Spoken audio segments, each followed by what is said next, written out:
Bom, nós vamos passar a palavra agora ao Coronel Robson.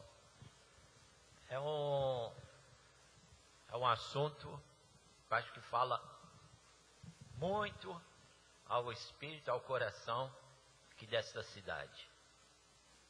As UPPs. Coronel, a UPP produz a inclusão social, esta comunhão que nós estamos tanto debatendo aqui?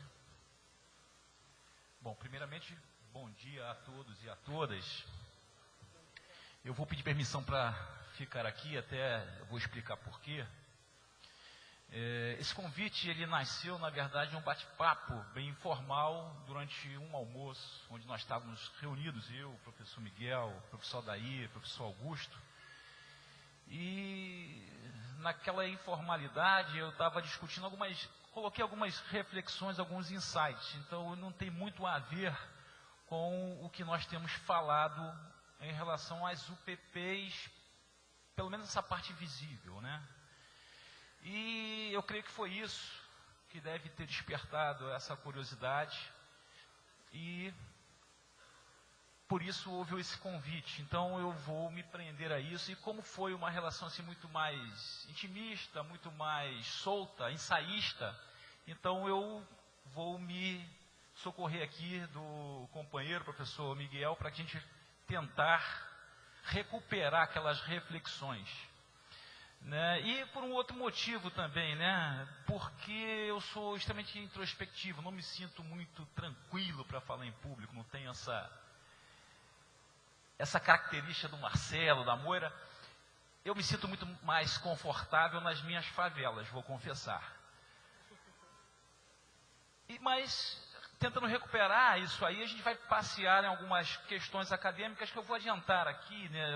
A pergunta do seminário, do painel, é com relação à realidade, né?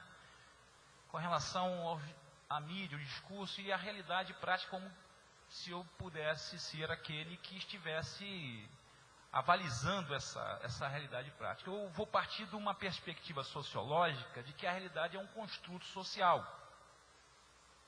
Né? E partindo dessa perspectiva, a gente vai passear um pouco pela análise de discurso. Né?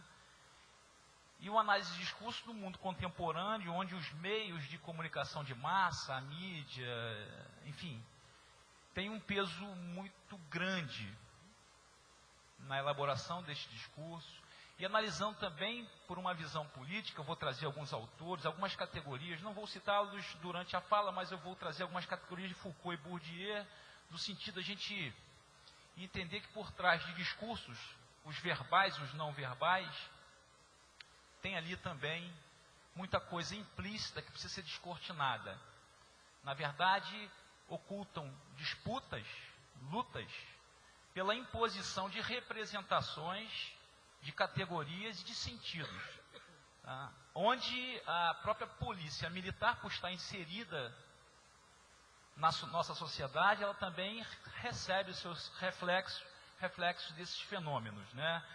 Então, antes de mais nada, eu gostaria de parabenizar a todos os palestrantes pelas brilhantes palestras, mesmo porque enriquece o nosso olhar, nossas perspectivas. Interessante, porque no dia a dia, poucas são as vezes que nós temos a oportunidade, pelo menos na minha posição, de estarmos refletindo, debatendo e inserindo algumas discussões que a gente aprende nesses espaços que são poucos em virtude da minha função, mas que são extremamente prazerosos. Então, gostaria de agradecer esse convite, parabenizar a todos da mesa e iniciar minha fala nesse sentido. Primeiro, eu vou me apresentar, eu sou o Coronel Robson Rodrigues, estou há 26 anos na Polícia Militar do Estado do Rio de Janeiro, hoje estou coordenando as unidades de Polícia Pacificadora.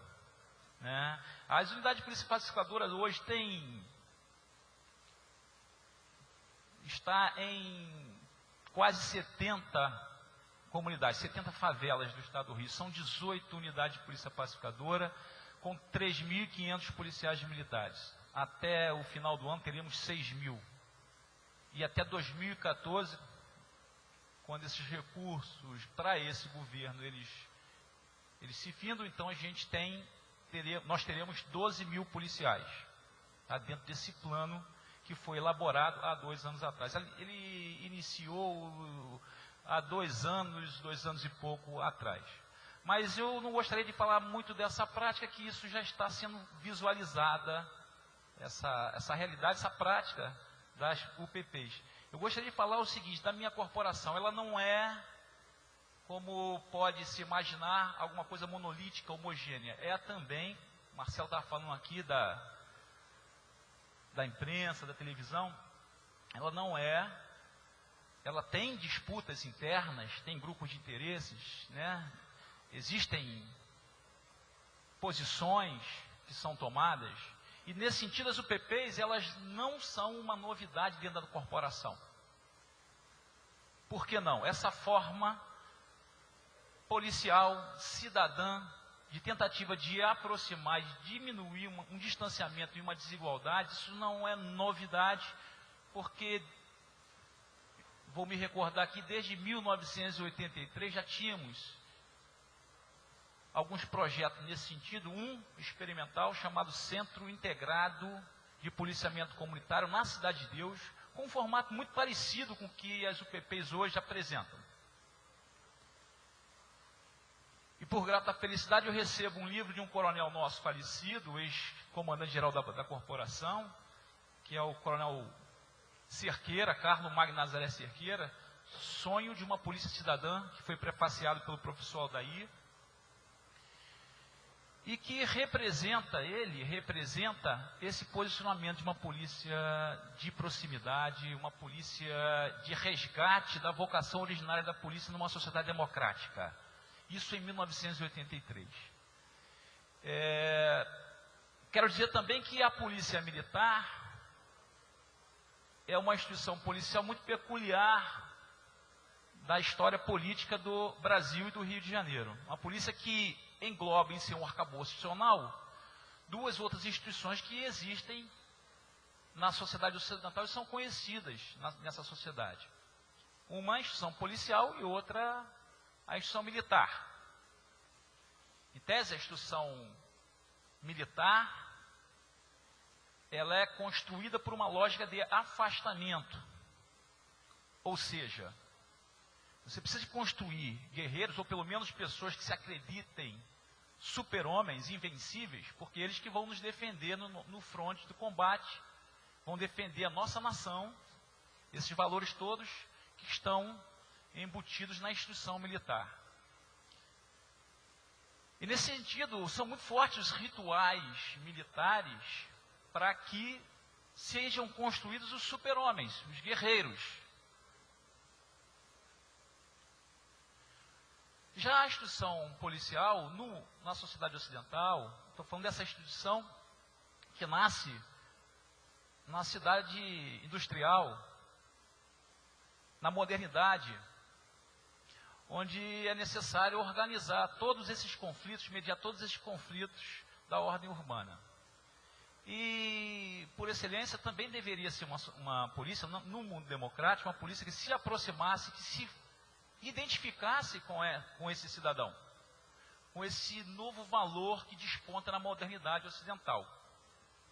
Entretanto, as questões histórico-políticas do Brasil, né, por ser colônia, muito similares às características de outros países latino-americanos, vão construir uma polícia com desconfiança, que não necessariamente vá se identificar com a sua população. Pelo contrário, o medo e a desconfiança são fatores fundamentais na construção institucional da polícia no Rio de Janeiro e depois, por consequência, na exportação para as outras províncias.